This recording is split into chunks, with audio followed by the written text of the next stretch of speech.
I remember playing Black Ops 2 Zombies as a kid and thinking how darn tootin' cool it would be to have an open world zombies mode in COD. Little did I know what this would bring with it. The zombies community has been an extremely loyal and passionate community that I've been a part of for 12 years now. Despite our ups and downs, we've made it through, but we're now coming to a crossroads with MW3 Zombies, but more importantly, 2024 Zombies. Though the sad thing is, we may not even make it to that crossroads due to the zombies community's current task of cannibalizing itself. And this is due to the doubling down on Outbreak style game modes by Treyarch and Activision, where the majority of the core zombies community feels unhappy, to say the least, with this direction. Activision and probably part of Treyarch is to blame for this. But before we get into that, let's take a little jaunt down memory lane with a little history lesson.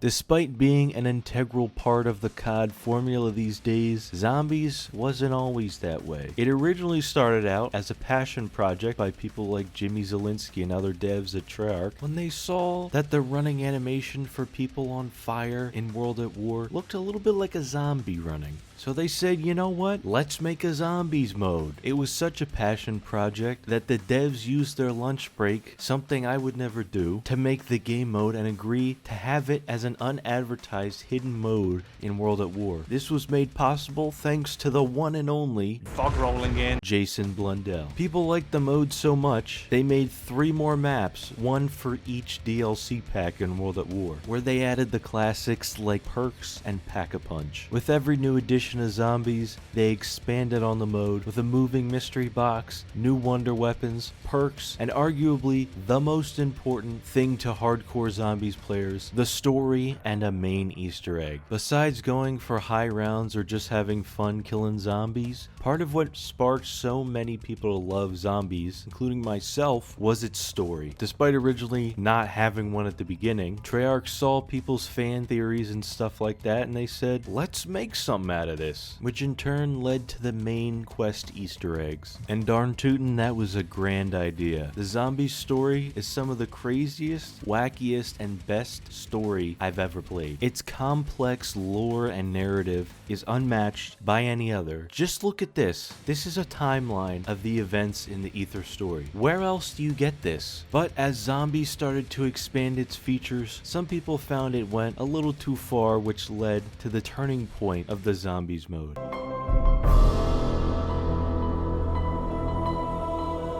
Black Ops 4. I think most people would admit Black Ops 4 Zombies was at the very best not great. Sure, it had some really good things in it, like the Blood of the Dead Easter egg, but it also had a lot of stinkers in it. In Black Ops 4, they changed a lot of the gameplay, removing Jug, Double Tap, and Speed Cola, becoming more passive buffs for doing other things like pack-a-punching 4 times or getting all 4 perks. It also really doubled down on Easter eggs and the story. Sadly, not the story that most people wanted, which was the Ether story, but regardless, on all the maps they pretty much focused on story. The best thing we could say about Black Ops 4 was that when you're playing Black Ops 4, you know you're playing Black Ops 4 Zombies. It has its own identity. It's still Zombies, but you know it's Black Ops 4 Zombies. And with Black Ops 4 Zombies, I feel like there were 3 intersecting camps at this time, consisting of regular players and maybe hardcore players that felt like the mode was getting a little too complicated and the gameplay changes were unnecessary or just bad. Most of the time, if you wanted to play regular Zombies game, it took about an hour maybe to set up and get where you wanted to be so you could train or do whatever you wanted. And understandably, a lot of people had problems with that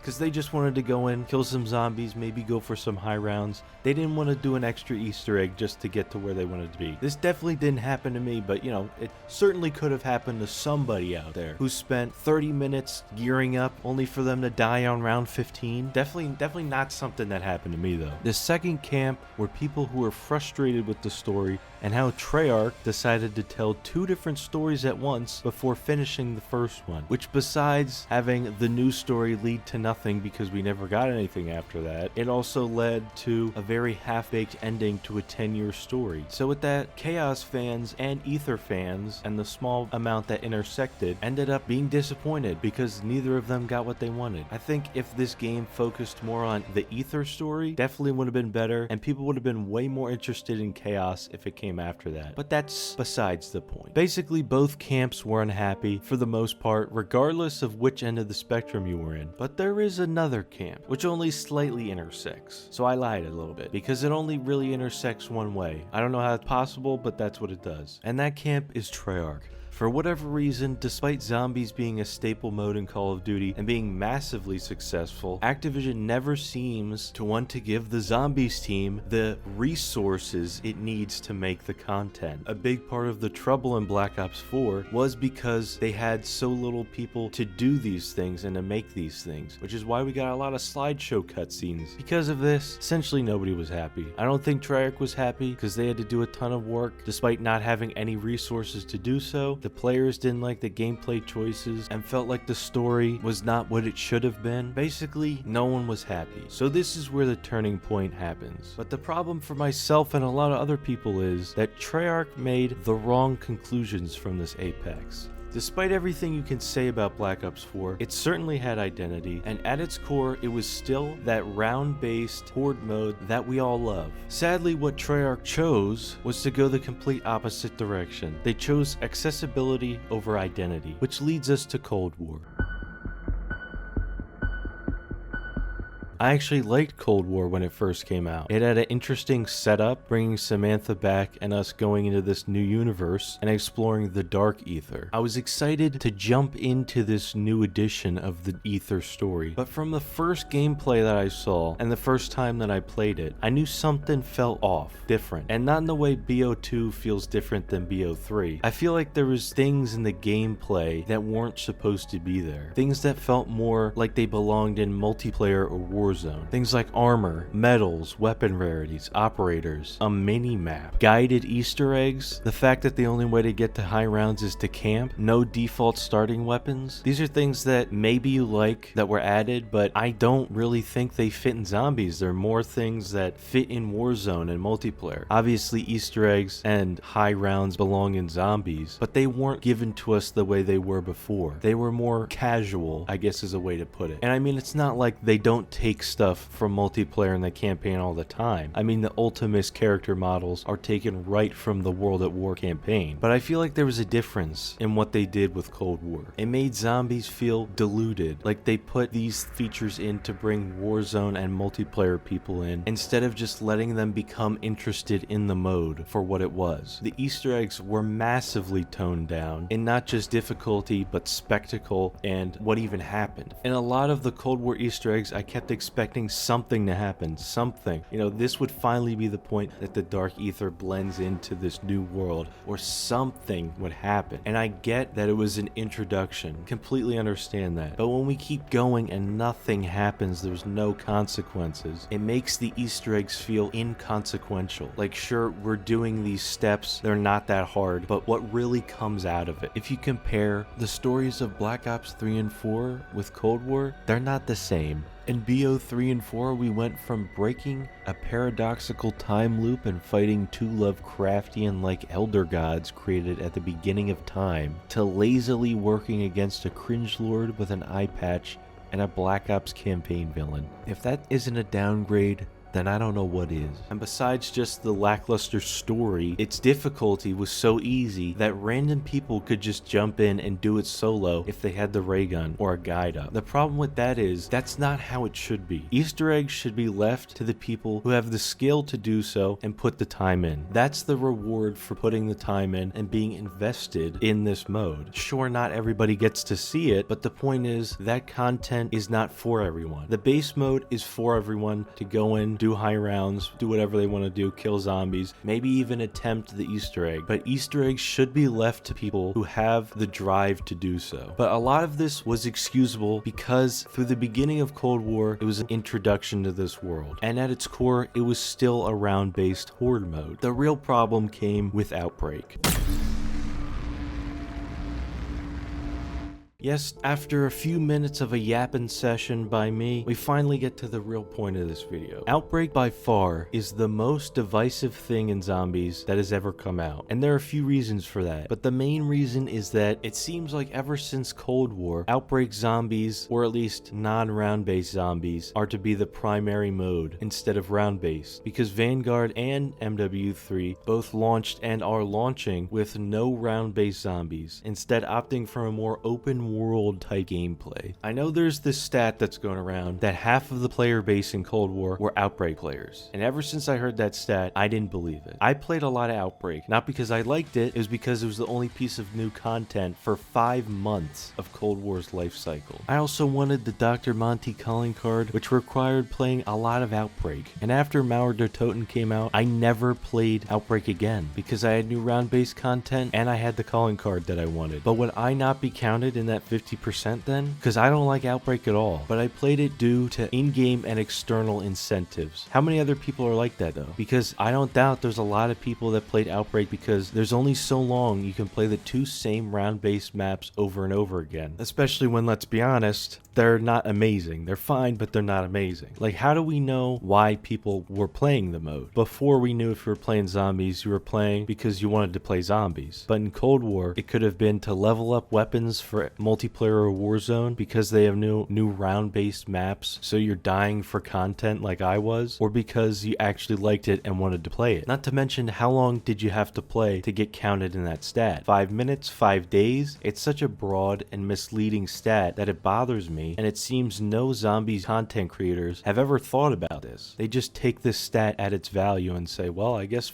50% of the zombies community loves Outbreak. There was also another stat I remember hearing about, could be misremembering, but it was a stat that said Outbreak was more popular than round-based zombies at launch. And I hate this stat too, because it's again misleading, where of course it's going to be more popular when it releases after the holiday season. The first piece of new zombies content that releases after that season is of course going to do better. Loads of people get the game for Christmas, which increases the player numbers, and there was a drought of content, so when zombies players saw something new to play, they played it. So I really don't believe that 50% of the player base loves Outbreak, or even prefers it over round based. I think a lot of what the hatred for Outbreak comes down to is the spite that it built up in Cold War, and has kept building up with the lack of round based zombies stuff coming out. When I first played Outbreak, I thought it was boring. I still think it's boring as fuck, but as an extra mode to play, I didn't necessarily mind it. But then the months kept going along, and there were some new Outbreak stuff, no new round-based stuff, and I started to get spiteful towards Outbreak because it was this extremely low effort, just pace zombies around the map and do these repeated objectives on a multiplayer map, and that was getting more content than the core zombies mode. It was lessened a little bit when they brought out Mauer der Toten and Forsaken, but honestly I was kind of checked out of the game at that point, so I didn't really care. I did the Easter eggs, sure, but really haven't played those maps ever since, and have had no drive to. Then we get Vanguard zombies, and it's not Outbreak necessarily, but it's definitely more like Outbreak than round-based zombies. It's like this bizarre roguelike thing, and again, it built up spite for the fact that the core zombies experience is not being given any attention. The round-based horde mode is an afterthought, barely even an afterthought. The only reason they added round-based zombies was an attempt to get people to play Vanguard. It worked for a little bit, and then nobody ever thought about it again. And now we have MW3 Zombies, which is just Outbreak again, except it's mixed with DMZ. And I go back and forth on this with being upset about it and being understanding, because most likely there was not supposed to be a Call of Duty or even a Zombies mode that came out this year. But due to the greed of Activision, they said, well, Infinity Ward sucks at making Spec Ops and nobody plays that because they don't know how to make it like they used to. We'll just add zombies. Everybody will love that. 50% of the player base was Outbreak. Outbreak was more popular than round-based. Let's put that in there. So what's most likely happening here is that Activision is forcing them to make this mode. Maybe they were going to make this kind of DMZ Outbreak kind of mode regardless, but they most likely just scraped this together while trying to work on their own game. So though I understand that Treyarch is in a difficult position with this, it is still extremely frustrating to have the core zombies mode ignored for years now, and all for this low effort trash trying to be zombies. I'm sorry, but it's not zombies. Zombies is a round-based horde mode. Sure, technically Outbreak had rounds, but we all know that's not what round-based zombies means. The root of this problem is that despite everything else, Outbreak, whatever Vanguard was, and DM Zombies may be zombies mode under the Call of Duty title, but they're not COD zombies, because you cannot take the core away from something and expect it to be the same. Zombies is and has been much more than just a round-based horde mode for a while, but its simplest form is that. I think Treyarch, or at least Activision, has lost sight of what zombies mode is and what attracted people to it, because there is a difference between expanding on a mode and completely changing it. World at War through Black Ops 4 expanded on the zombies mode, making it bigger and more ambitious. Not everything worked, but at its core, it was still zombies. This new era, starting with Cold War, started out leading people in with the promise of the same experience, only for us to not get any of that, or at the very least, barely any of that. Because what these three titles have done is completely change zombies into something that it's not. They expect us to just see Pack-a-Punch and perks and be like, ooga booga, that's zombies, I love it. But that's not enough. That's not what zombies is. My best way to describe zombies is a round-based horror mode that focuses on both high rounds and story, that has its own identity both in Call of Duty and in gaming in general. And you know, honestly, if they released both Outbreak and round-based stuff at the same time, I would not be anywhere as spiteful towards Outbreak as I am now. But again, due to the fact that it seems the zombies team is and always has been undervalued and understaffed, forced to push out things they're never ready to push out, ever since their inception, they have to choose and they don't have time for both. So due to this wave that Outbreak started, the future of zombies is looking grim, with no round-based anywhere in the future to be seen. In the case of MW3 Zombies, no ability to even play past 60 minutes, no Easter egg at launch, no unique playable characters, very little story, and no unique map. How could anybody call this zombies? It has none of the features that anyone would assign to zombies except, I guess, Pack-a-Punch, the ray gun, and perks. It fundamentally goes against every sub-community in zombies. It goes against the high rounders, it goes against speedrunners, it goes against story people, Easter egg people, and grinders. This isn't zombies. From Ultimus to Victus to Primus, I love COD Zombies. It was the first game I ever fell in love with. It's something I play when I'm bored, when I want to be challenged, when I want to dive into a unique story and characters. I, like many other people, have been invested in this mode for half of our lives. It means the world to us. The late nights I had attempting Easter egg runs to finally complete it and get that uniquely zombies cutscene was a feeling like no other. Listening to Dempsey tell me to get him some ammo, flying from Alcatraz to the Golden Gate Bridge, watching Richtofen sacrifice himself so that the souls of Dimension 63 could be free, destroying Earth with missiles from the moon. These are things that will stay in my mind forever, because not only did they form my early to late teens, I also just love COD Zombies. And even if it keeps going in this direction, I will always love those games despite their flaws. But to see it change into something so unrecognizable just to please people that had no interest in the mode to begin with is so frustrating. In my opinion, if someone likes something, they should put the time in and get invested in that thing. And if it's not for them, or they don't have the time, that's okay. Not everything has to be for everyone. You shouldn't change the identity of something to please casuals, because all hardcore players were casuals at some point. The more important thing is to make something that makes casual players want to become a hardcore player. And if they don't, then they never were.